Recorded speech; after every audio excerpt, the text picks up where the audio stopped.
Good evening everyone. শতাব্দীর কিচেনে আপনাদের সবাইকে স্বাগত জানাই। আজকের রেসিপি চকলেট প্যানকেক। একটা ডিম দিয়ে এতটা নরম তুলতুলে স্পঞ্জি প্যানকেক হতে পারে না বানালে বিশ্বাসই করতে পারবেন না।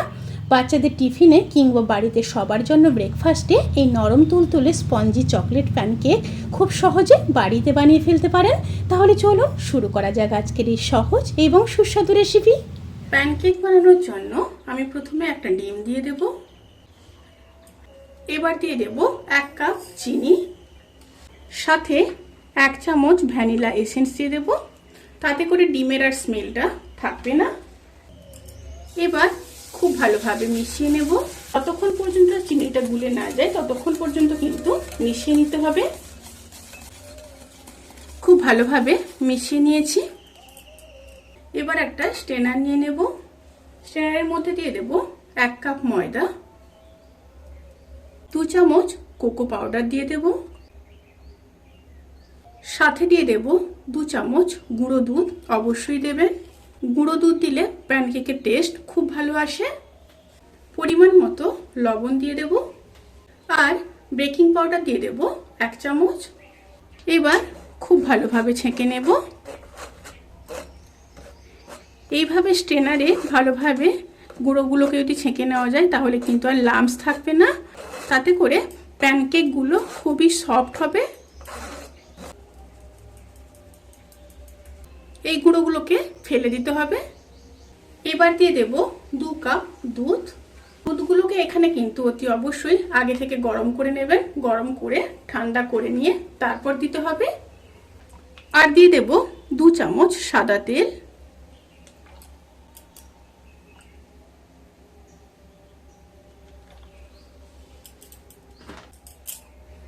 এবার খুব ভালোভাবে মিশিয়ে নেব। ব্যাটারটা একটু পাতলা লাগছে, তাই আমি অল্প ময়দা দিয়ে দেব। প্রায় আমি এখানে আরো হাফ কাপ মতো ময়দা দিয়ে দিলাম। আবারও খুব ভালোভাবে মিশিয়ে নেব। ব্যাটারটা অবশ্যই কিন্তু খেয়াল রাখবেন যেন বেশি পাতলা কিংবা বেশি ঘন না হয়ে যায়। খুব ভালোভাবে মিশিয়ে নিয়ে তারপর ফিরে আসছি। ব্যাটারটা রেডি হয়ে গেছে। ব্যাটারটার ঘনত্ব দেখে বুঝতে পারছেন কেমন হয়েছে। আপনারা কিন্তু অবশ্যই ব্যাটারের ঘনত্ব দেখে ময়দাটা দেবেন। এবার আরও 10 মিনিট রেস্টে রেখে দেব। গ্যাসে একটা প্যান বসিয়ে নিয়েছি। প্যানের মধ্যে খুব সামান্য সাদা তেল দিয়ে দেব, খুবই সামান্য। তেলটাকে একটু চারিদিকে ছড়িয়ে নেব।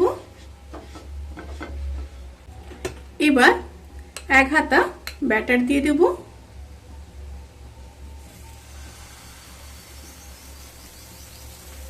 ব্যাটারটা দিয়ে লো স্টিমে 2 থেকে 3 মিনিট রান্না করে নেব। এ সময় ঢাকা দিতে পারেন, আবার নাও দিতে পারেন, কোনো অসুবিধে নেই। একটা সাইড হয়ে গেছে, দেখুন কিভাবে জালিদার হয়েছে। এবার উল্টে দেব। এই সময় কিন্তু স্টিম অতি অবশ্যই লোতে রাখবেন। উল্টে দিয়ে আবারও লো স্টিমে 2 মিনিট রান্না করে নেব। দেখুন দুটো সাইড কিন্তু খুব ভালোভাবে হয়ে গেছে। এবার তুলে নেব। সেই প্যানের মধ্যে যেই তেলটা আছে এতেই হয়ে যাবে, আর কিন্তু তেল দেওয়ার কোনো রকমই দরকার নেই। আবারও একটা করে দেখিয়ে দিচ্ছি।